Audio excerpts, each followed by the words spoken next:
So you can either be pro-Palestinian, or you can be pro-human rights, or you can be anti-Israeli. If you're pro-Palestinian, then you'll do everything you can to help the Palestinians in the Palestinian arena. But in that case, you're still going to act out against anybody who violates their rights. Including Hamas, including the Palestinian Authority. And if you had to choose an order in which to go against, you would make a list of all those who violate their rights. You would go to some neutral party who would provide that list for you, and you would checklist. Top of the list is those who violate the most, bottom of the least, and you start from the top and you work your way to the bottom. That's if you're pro-Palestinian. That's if you're pro-Palestinian.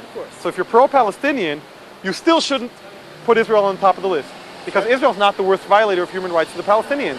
Hamas is, according to the UN. Hamas is, right? And according to Amnesty. So that covers the whole issue of if you're pro-Palestinian. So if I'm pro-human rights? Well, if you're pro-human rights, it gets even better. Because then, it's a micro to the macro. In the micro, you were pro-Palestinian, you still went out against those who violated the worst way against the Palestinians. Now you shifted to being you're not just pro-Palestinian, you're pro-human rights. Right. Then I'm going to ask you, which cause are you going to choose to fight for? Obviously you can't fight for all of them. I mean, you're a student, you have limited time. Yes.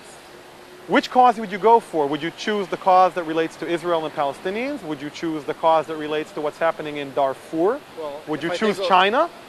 Well, logically, I'll take the person who makes more human rights violations. Well, here it's not people. Here it's like countries.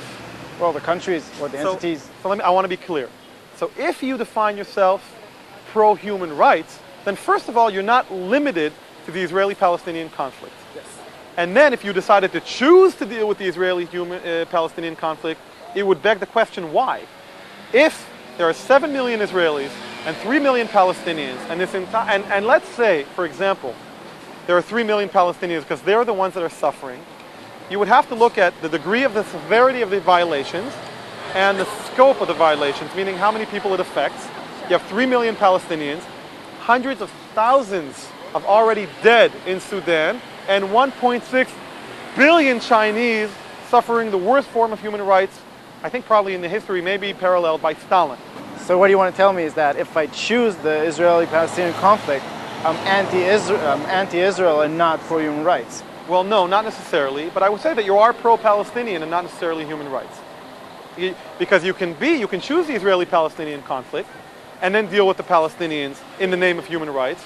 But if you chose that over other causes that have a bigger scope of violations, I would say that you decided to focus on the Palestinians, and we've now reverted back to you being a pro-Palestinian, which is okay. We said, even if you're pro-Palestinian, we talked about that. But if you're pro-human rights, then I would estimate that in the spirit of neutral decision-making, you would have to try and map out all the cases around the world where there are human rights violations. Once again, go to the United Nations. Because if you're condemning somebody because they violate human rights, then you position yourself in the name of human rights. And then it begs the question, why are you condemning Israel and not condemning Hamas and not condemning China or anybody else? But if you're condemning Israel only because it's Israel, then I would say you're not a pro-human rights activist, but more an anti-Israel activist.